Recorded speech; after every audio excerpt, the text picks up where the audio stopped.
மக்களே உஷாரா இருந்துக்கோங்க. ஆளும் கட்சியா இருக்கட்டும் எதிர்கட்சியா இருக்கட்டும் அவங்களோட சூழ்ச்சி வீழ்ச்சி எல்லாமே தாவேகா தலைவருக்கு எழுச்சியா மாறணும். எல்லாரும் சேர்ந்து போராடுவோம். இதற்கான தீர்வு கிடைக்கும். நமக்கான பதில் கண்டிப்பா கிடைக்கும். 6 மாசத்துல ரிசல்ட்டுக்காக வெயிட் பண்ணுவோம். சமீபத்துல கரூரில் நடந்த தாவேகா பிரச்சாரத்துல குழந்தைகள் உட்பட 41 பேர் இறந்திருக்காங்க. இதுக்கு யார் காரணம்? ஆளும் கட்சியா, இல்ல எதிர்கட்சியா, இல்ல தாவேகா தலைவர் விஜய் அவர்களா, இல்ல மக்களாகிய நம்மளா? இது யாரை குத்தம் சொல்லணும்னே தெரியல. ஆனா இதுல பாதிக்கப்பட்டது மக்கள் மட்டும்தான். 45% கல்வியறிவு இருக்கிற வட மாநிலங்கள்ல கூட ஒரு நடிகருக்காக மக்கள் யாரும் இப்படி இறந்து போனதா கேள்விப்படல. ஆனா இவ்வளோ கல்வியறிவு இருந்தும் நம்ம தமிழ்நாட்டுல இந்த மாதிரி நடந்திருக்கு. இதுக்கு யாரை குத்தம் சொல்றதுன்னு தெரியல. ஆனா அப்பாவி ஜனங்கள் பாதிக்கப்பட்டிருக்காங்க. குழந்தைகள், பச்சிலம் குழந்தை கூட இறந்துருக்குது.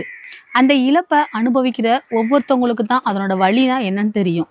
ஏன்னா இப்போ ஈஸியா ஒரு உயிர் போயிருச்சுன்னா அதுக்கு காசு கொடுத்துட்றாங்க. அதையும் அரசியலா பாக்குறாங்க. காசு கொடுத்தா அந்த உயிர் கிடைச்சிருமா, இல்ல அந்த உயிருக்கான மதிப்பு அவ்வளவுதானா? இழப்பு இழந்தவங்களுக்கு மட்டும்தான் தெரியும். ஆனா இதுக்கு தாவேகா தலைவர் விஜய் அவர்கள் குறை சொல்ல முடியாது. ஏன்னா இதுக்கு முழுக்க அவர் காரணம் கிடையாது. ஒரு சதி இருக்குதோ அப்படின்னு தான் தோணுது. ஏன்னா விஜய் அவர்கள் பேச ஆரம்பிச்ச 3 நிமிஷத்திலேயே பவர் கட் ஆயிருச்சு. அதுக்கப்புறம் தான் மக்கள் நெரிசல் அதிகமாயிருக்குது. அந்த பொதுக்கூட்டத்துல குடிநீர் வசதி இல்லை. அப்படியே தண்ணி குடிக்க வெளியே போகணும்னு நினைச்சா கூட அந்த கூட்டத்துல இருந்து மீண்டும் அவங்களால வெளியே வர முடியல.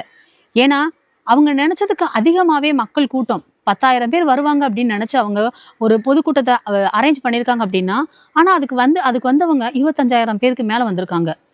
இதுல இந்த 25,000 பேருமே தாவேகா தலைவர் விஜய் அவர்களை பார்க்க தான் வந்தாங்களா அப்படிங்கிறதே ஒரு கொஸ்டின் மார்க். ஏன்னா அந்த கூட்ட நெரிசல் அப்படிங்கிறது தலைவர் வந்ததுக்கு அப்புறமா தான் வந்திருக்குது. இது திட்டமிட்ட சதியா இருக்குமோ அப்படின்னு சொல்லிட்டு மக்கள் பலரும் இப்ப யோசிக்க ஆரம்பிச்சிட்டாங்க. கண்டிப்பா இதுக்கான உண்மை வெளியே வந்தே ஆகும். மக்களோட பாவம் சும்மா விடாது. ஒவ்வொருத்தவங்களோட பாதிப்பும் பாதிக்கப்பட்ட அவங்களுக்கு தான் வலிக்கும். அந்த வலிக்கான பலன் கண்டிப்பா கிடைக்கும். இந்த பொதுக்கூட்ட பிரச்சாரத்துல தாவேகா தலைவர் விஜய் அவர்கள் திரு செந்தில் பாலாஜியை தாக்கி பேசியிருக்காரு. பாட்டிலுக்கு 10 ரூபா அப்படின்னு சொல்லிட்டு விமர்சனம் பண்ணியிருக்காரு. சப்போஸ் இந்த பொதுமக்கள் இறந்து போகாம இருந்திருந்தாங்க அப்படின்னா திரு செந்தில் பாலாஜியை பத்தி பேசுனதுதான் இப்போ ட்ரெண்டிங் ஆயிருக்கும்.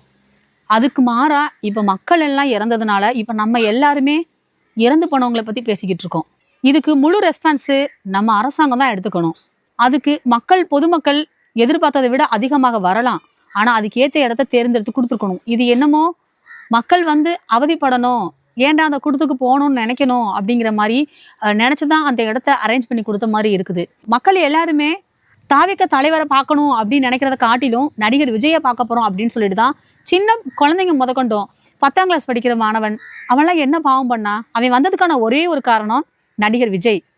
நான் நடிகர் விஜயை பார்க்க போறேன், நான் நேர்ல பார்க்க போறேன் அப்படிங்கிற ஒரு ஆனந்தம். பொதுக்கூட்டத்துல நடந்த யாருமே எதிர்பார்த்திருக்க மாட்டாங்க. இப்படி கூட்ட நெரிசல் இருக்கும், அதுல நம்ம இறந்து போயிருவோம்னு யாரும் நினைச்சிருக்க மாட்டாங்க. அப்படி நடக்கணும் மக்களுக்கு தெரிஞ்சா முன்னாடியே முன்னேற்பாடா இருந்திருப்பாங்க. அதிகமா வர்றது தவிர்க்கப்பட்டிருக்கும். ஆனா எல்லாருமே தாவேகா தலைவரை பார்க்க போறோம் அப்படிங்கிறத காட்டிலும் நடிகர் விஜயை பார்க்க போறோம், அவர்கிட்ட செல்ஃபி எடுத்துக்க போறோம், அவரை நேருக்கு நேரா பார்க்க போறோம் அப்படிங்கிற ஒரு ஆனந்தத்துல வந்தாங்க. ஆனா இப்ப தாவேகா தலைவர் விஜய் அவர்களுக்கு நல்லாவே தெரிஞ்சிருக்கும் அரசியல்னா என்ன அப்படின்ட்டு. அரசியல்னா ஒரு உயிரை கொல்ற வரைக்கும் போவாங்க அப்படின்னு சொல்லிட்டு சினிமால நம்ம பார்த்திருக்கோம். ஆனா இப்ப கண்கூடா நம்ம தமிழ்நாட்டுல நடந்துகிட்டு இருக்கு.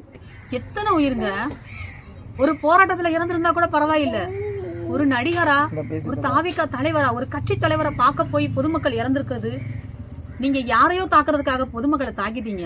அந்த பாவம் யாரையுமே சும்மா விடாது. கண்டிப்பா அதுக்கான பிரதிபலன் உங்களுக்கு கிடைச்சே ஆகும். மக்களோட பாவம் சும்மா விடாது. பாதிக்கப்பட்டவங்களுக்கு தெரியும், இறந்தவங்களுக்கு தெரியும் அதனோட வழி என்னன்னு. நீங்க எவ்வளவு வேணா பணம் கொடுங்க, அந்த பணம் ஈடு செய்யவே செய்யாது. அந்த பணத்தை வச்சு கூட நீங்க அரசியல் பண்றீங்க. காசு கொடுத்து சமாதானப்படுத்திடலான்னு பாக்குறீங்க. காசு அதுக்கு தீர்வு கிடையாது. நீங்க தயவு செய்து பணத்தை வச்சு அரசியல் பண்ணாதீங்க. மக்கள் பாவம் மோதுறதுக்காக மக்களை பயன்படுத்தாதீங்க. இதுல அரசியல்னா என்னன்னு தாவேகா தலைவர் அவர்களுக்கு கண்டிப்பா தெரிஞ்சிருக்கும். நான் சொல்றேன், தாவேகா தலைவர் அவர்கள் விஜய் அவர்களே, தயவு செய்து இதிலிருந்து பின் வாங்கிறாதீங்க. நீங்க மக்களுக்கு வேணும். பாதிக்கப்பட்ட மக்கள் ஒவ்வொருத்தவங்களும் சொல்ற பதில் என்ன தெரியுமா? யாருமே நாங்க விஜயை பார்க்க போனோம் அதனால செத்து போயிட்டோம் அப்படின்னு சொல்லவே கிடையாது. இது ஏதோ திட்டமிட்ட சதி, நாங்க விஜய் சாரை பார்க்க போனோம். ஆனா இதுல நிறைய பேர் ஒரு ஒரு அம்மாலாம் ஒரு பேட்டியில அழுதுருக்கு. 1.5 வயசு குழந்தைங்க, நாங்க வந்து கூட்டத்துல போய் கலந்துக்கணும் கூட இல்ல, எங்க வீட்டுக்கு பின்னாடிதான் அந்த கூட்டம் நடக்குது, அதுலயும் ஒரு கடை ஓரமா நான் படியில தான் நின்னுக்கிட்டு இருந்தேன், ஆனா அவ்வளவு கூட்ட நெரிசல், என் குழந்தை போச்சு அப்படின்னு கதறுது அந்த தாய். பாவம், வாய் பேச தெரியாது, காது கேட்க முடியாது, அந்த ஒரு குழந்தைய நம்பி இருந்துச்சு. அதுக்கு அந்த உசுரை கொடுத்துட்டு எவ்வளவு தவிக்கும். குழந்தைய அந்த பொதுக்கூட்டத்துக்கு கூட்டிட்டு போகணுங்கிற அவசியமே இல்லை. ஏன்னா அந்த அம்மாவுக்கு தெரியாது நம்ம குழந்தைய கூட்டு போய் நம்ம குழந்தைய இழந்துருவோம்னு தெரியாது. நம்ம பொதுக்கூட்டம் நம்ம வீட்டுக்கு பின்னாடி தான் நடக்குது, எங்கெங்கயோ இருந்து வர்றாங்க, நம்மளும் போய் அதில் கலந்துக்குவோமே, ஒரு ஓரமா தானே நிக்க போறோம் அப்படின்னு சொல்லிட்டு அந்த குழந்தைய அந்த அம்மா தூக்கிட்டு போயிருந்துருக்கு. ஆனா நம்ம நினைச்சு கூட பாத்துருக்காது இவ்வளவு கூட்ட நெரிசல் இருக்கும் அப்படின்ட்டு. ஏன்னா ஏங்க நீங்க நினைச்சு பாருங்க, யாராவது இவ்வளவு கூட்ட நெரிசல் வரும், இவ்வளவு கூட்ட நெரிசல் நாங்க சமாளிச்சு விஜய் பாத்துறோம்னு நினைச்சு யாரும் வந்திருக்க மாட்டாங்க. கூட்டத்தோட கூட்டமா நம்மளும் பார்த்துட்டு வரலாம் தான் வந்திருப்பாங்க. ஆனா அந்த கூட்டத்தை சிக்கி நம்ம இறந்து போயிடுவோம் யாருமே நினைச்சிருக்க மாட்டாங்க. இழப்பு யாருக்கு? ஆளும் கட்சி தலைவருக்கா, எதிர்கட்சி தலைவருக்கா, இல்ல தாவிக தலைவருக்கா? பொதுமக்களாகி நமக்கு தான். ஆனா கண்டிப்பா தாவிக தலைவர் கண்டிப்பா புரிஞ்சுக்கணும், அரசியலா என்னன்னு தெரிஞ்சுக்கணும். மக்கள் நமக்காக தான் உயிரை விட்டுட்டாங்க அப்படின்னு சொல்லிட்டு மக்கள் நல்லா இருக்கணும்னு நினைச்சிட்டு இந்த அரசியல் இருந்து பின்வாங்கிடக்கூடாது. அவர் வேணும், கண்டிப்பா தாவிக ஜெயிக்கணும், தாவிக வரும், கண்டிப்பா தாவிக தலைவர் வரணும், மக்களுக்காக வரணும்.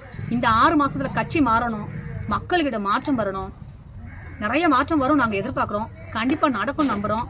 தாவேக தலைவர் அவர்கள் கண்டிப்பா இந்த அரசியலை இன்னும் மும்முரமா கொண்டு போகணும். ஆனா தயவு செய்து இன்னும் ஒருத்தவங்க கூட அதுல பாதிக்கப்படக்கூடாது. மக்களே உஷாரா இருந்துக்கோங்க. ஆளும் கட்சியா இருக்கட்டும், எதிர்கட்சியா இருக்கட்டும், அவங்களோட சூழ்ச்சி வீழ்ச்சி எல்லாமே தாவேக தலைவருக்கு எழுச்சியா மாறணும். எல்லாரும் சேர்ந்து போராடுவோம், இதற்கான தீர்வு கிடைக்கும், நமக்கான பதில் கண்டிப்பா கிடைக்கும். 6 மாசத்துல ரிசல்ட்டுக்காக வெயிட் பண்ணுவோம். விஜய் சார் வந்த அந்த 3 நிமிஷத்துல ஏன் பவர் கட் ஆகணும்? ஆனா இதை ஏற்கனவே கேப்டன் விஜயகாந்த் அவர்கள் தெளிவாவே சொல்லியிருக்காரு. இந்த அரசியல்வாதிகளோட சூழ்ச்சிக்கும் வீழ்ச்சிக்கும் காரணம் மக்கள் கண்டிப்பா தெரிஞ்சே ஆகணும். பாதிக்கப்பட்ட மக்களுக்கு கண்டிப்பா ஒரு தீர்வு கிடைச்சே ஆகணும். இந்த அரசியல்வாதிகளோட சூழ்ச்சி வீழ்ச்சி எல்லாமே மக்களுக்கு தெரிய வரணும்.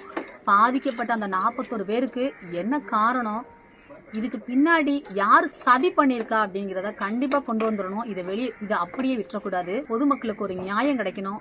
நம்ம 4 நாள் பேசுவோம், 5ஆவது நாள் அமைதியா இருந்துருவோம். ஆனா இதுக்கான சூழ்ச்சியை கண்டிப்பா சொல்லுவாங்கல்ல, ஒரு பல நாள் திருடன் ஒரு நாள் அகப்படுவாண்டு. கண்டிப்பா இதுக்கு காரணமானவங்க கண்டிப்பா மாட்டிக்குவாங்க. இதுக்கான சதியை கண்டிப்பா கண்டுபிடிக்கணும். மக்களுக்கு ஒரு நியாயம் கிடைக்கணும்.